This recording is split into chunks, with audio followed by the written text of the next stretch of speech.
Right on, right on. Okay, so next up is just an article that I lazily posted today at the last minute. You putting your big wide girth My stuff big on here. boy. Check out this big boy. So okay, so this is something that I'm gonna shout Nick for. So Nick was in the chat the other day, and he said, check out this magazine that he picked up.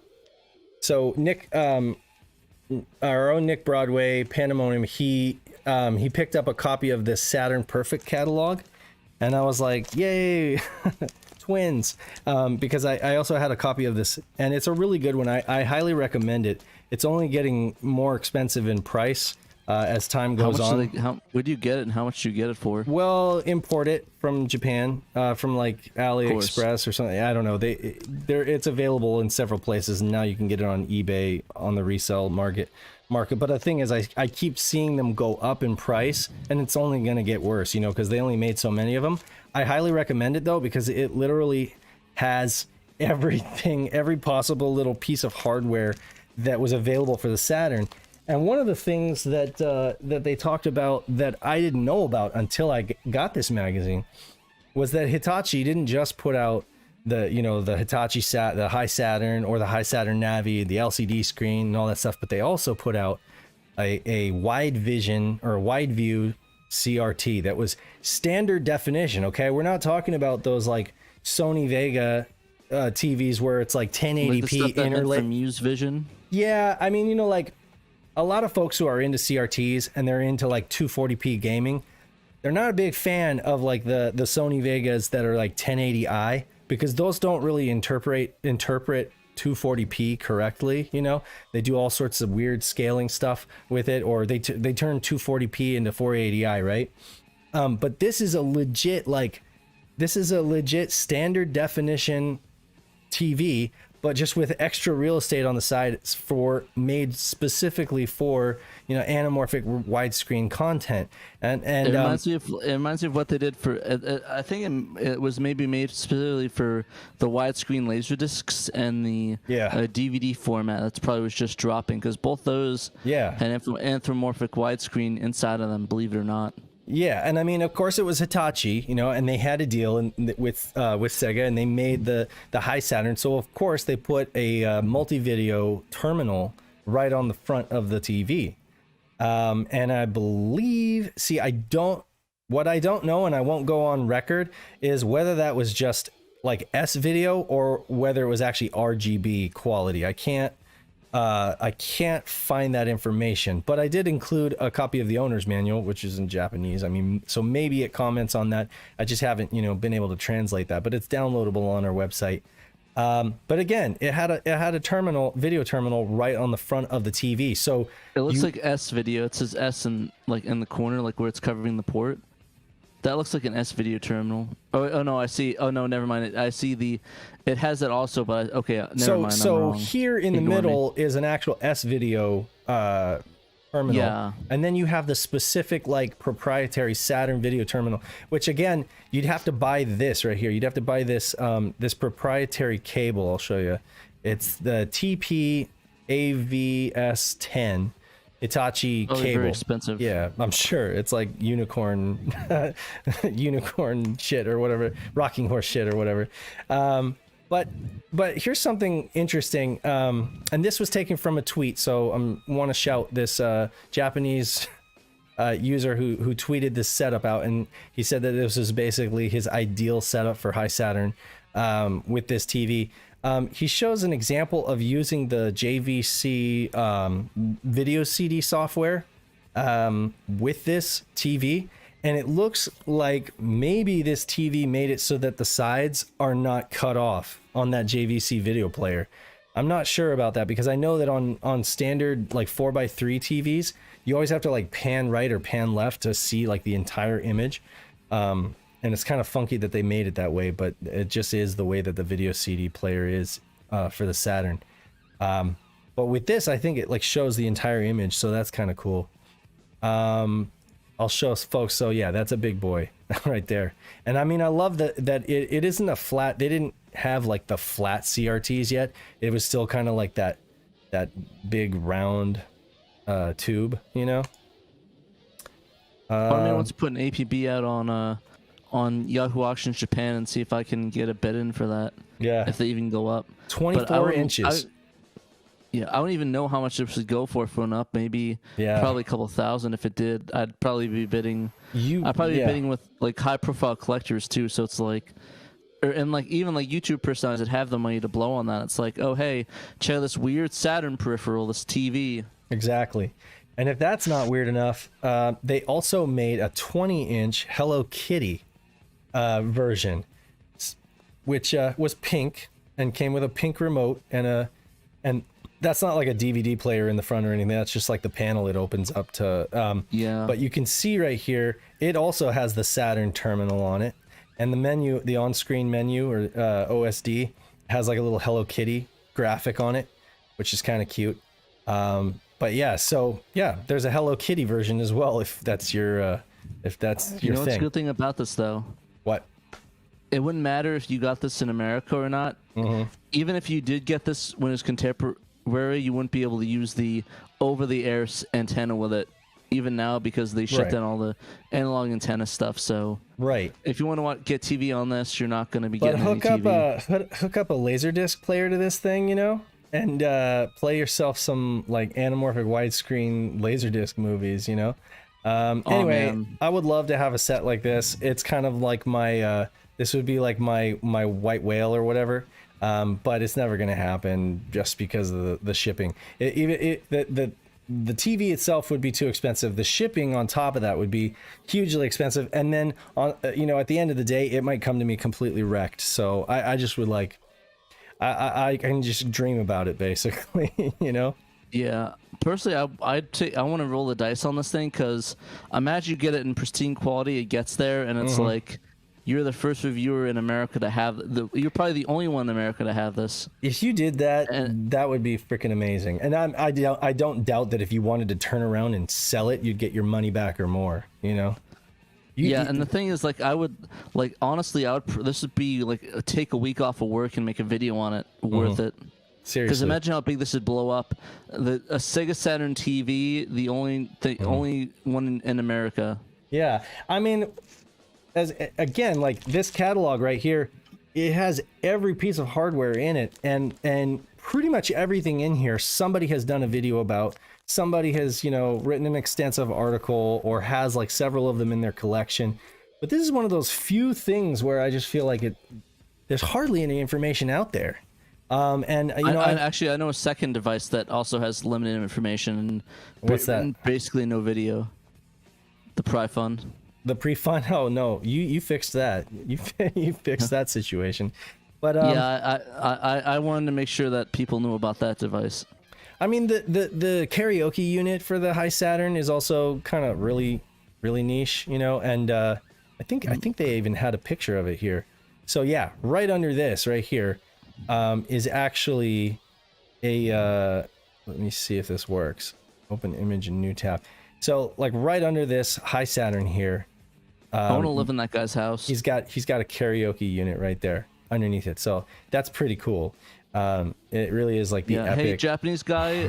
Hey, Japanese guy. Can I live with you, dude? I'll sell a bunch of my stuff. I know, right? I'll sleep where all those books are. Just move it over. I'll put a cot. I'll live in your house. This is just one. This is another thing that I like posted on Facebook and Twitter a year or two ago, and I just thought, okay, well, why don't we put it on our website so it has, you know, so it sticks around for a while. I never know, like with stuff like Facebook or Twitter, you know, how long that stuff's gonna last. But I figured if we put it host it on our own website, we can get the word out more, and folks can learn about something else that they might not know about. So yeah, it's cool. Definitely worth a little mention, you know. And again, I can't decide if I would want the Hello Kitty one, like that right there, hooked up to your Sakura Wars Dreamcast. That'd be pretty sweet. Man. You'd actually for that you'd want the Hello Kitty Dreamcast. Oh yeah, that's true. Even better if you hook it up. Too bad. Well, there wasn't a Hello Kitty Saturn, right? That we know of. No. Not any official. No, it'd have to be totally aftermarket. To be honest, I wouldn't be surprised. There's so much weird stuff. Oh yeah, yeah. I actually I just saw somebody selling like an iridescent purple Saturn. It was like a paint job, obviously, but it was really well done. Very nice looking. But also very expensive. So very expensive. Very expensive. Anyway, I was thinking of what's his name from Doug. What? Who from Doug? I forgot the neighbor in Doug. Anyone know his name in the chat? Yeah. Darn it. I saw who we were talking about. It's all good. Yeah. He was that weird purple kid, right? He was like purple. Like purple guy, yeah. Yeah, the purple guy. He had all the expensive gadgets because he was a single bachelor. That's right. That's kind of what I want to. That's what I aspire to be. That's what you aspire to be. To have all the weird gadgets. But well, I'm gonna keep a search out for Hitachi TV and see if I get any hits. C24, 24 inches, C24-WX50. Do it. See if you can get it. See if you can grab one. I mean, if you can, again, if you could grab this thing for like 1,000, even 1,000, and I think if it gets over to you safe, you know, and I mean, you might be lucky because a lot of Japanese sellers, I realize it's kind of a stereotype, but a lot of them do take much more care shipping things than some of us Western folks, you know, who are just like, they slap some bubble wrap on it and call it good, you know. So you might get lucky, and if you did get this thing for maybe like $1,000, I'm sure you could turn it around and sell it for at least that if you wanted to get your money back, because it is such a rare thing. I wonder if there's even one in the States to begin with, you know.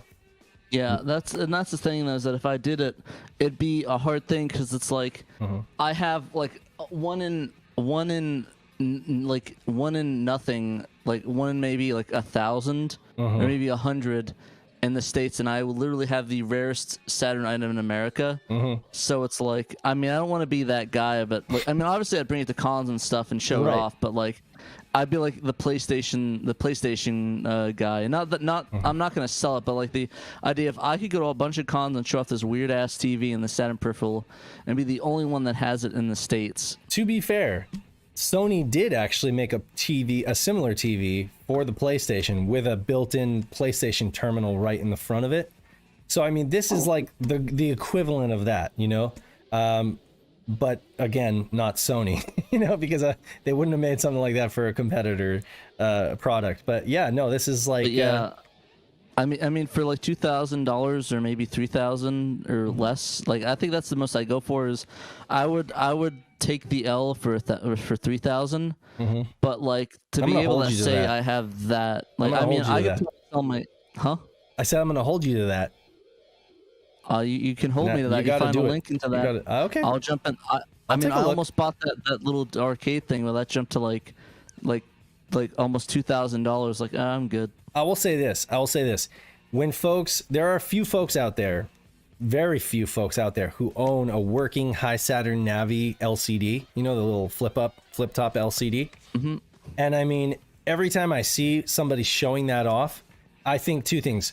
A, super awesome that it just exists, you know, and that it's so rare, but B, like how not impressive the actual LCD looks, you know, and how not impressive the gameplay looks on that little LCD, because it's just got like motion blur and it's like washed out, you know, because of the way the side light works. I guarantee you, as far as like a cool and rare way to display your Saturn, that this probably takes the cake, you know, in terms of how good it looks. And I can't even imagine how awesome playing like Panzer Dragoon Vi in the widescreen mode, or let's see, Nights into Dreams is one of those games that offers the anamorphic. And there's another one. That, you know, they hacked Panzer Dragoon Saga to use anamorphic widescreen. So I mean, there's a lot of even with hacks, you know, there would be a lot of Bomberman regular multiplayer mode, widescreen. Right, but that's still 4x3. I don't think that it had like an. No, it's natural widescreen for the Bomberman 8-player. I believe it's natural widescreen. Screen. Cool. Screen. Natural widescreen. But yeah, it's like the thing is that if I did get this, I mean, obviously, the second person to make a video would be probably Genovi because he lives really close to me. So, I mean, I'd obviously want him to do the video second if I did a video on it. Yeah. I think my only issue is that my camera doesn't quite capture, because it's like 59 point something refresh rate, so it just barely hits it. Right. It's not exactly 60, so it's hard to get that 60 frame, like without the bar going down the side of it, you know? Yeah, but I mean, NTSC is 59 point. NTSC isn't a perfect 60 frames per second. Like I don't know. I can never get like I tried it so many times to film a CRT with my camera. And no matter how I filmed I mean, it works, but it's gonna have that black thing going down the screen. You should reach out to the Segaholic on YouTube. There's a YouTuber called the Segaholic, and he does amazing. He does like amazing CRT captures. They look so crisp. I'll send you a link. I'll share you a link with you. But I mean, he's a cool guy, and you just reach out to him and ask. I'm sure he'd tell you how. Yeah, I think he even did a video showing how to film CRTs. So I'll send you that link. I followed so many videos, but they said, right? aim it at some angle and aim it like put it at 60. It's like I do that and it still does it no matter what angle I put it at. So like, I mean, well, I don't know. Maybe, is there something I'm missing? Maybe there's a setting. I don't know. I don't know. I mean, either way, with black bar or not, even filming that thing, I don't think people would care. There's like a slight black bar rolling down. They want to see widescreen gameplay for it. But you'd have to take that thing to cons for sure. You'd have to do it, put it on tour, because I'm sure there would be people who want to see that. And you'd have to go see K so you could hook up his high Saturn to it, or Ben. Yeah. Ben's got a high Saturn too, Honestly, I think it'd probably be easier if they just flew out here and hooked it up. Because like shipping this thing, I'd have to get a custom play case for it. Right. It would be probably almost as expensive as getting the TV itself. Yeah.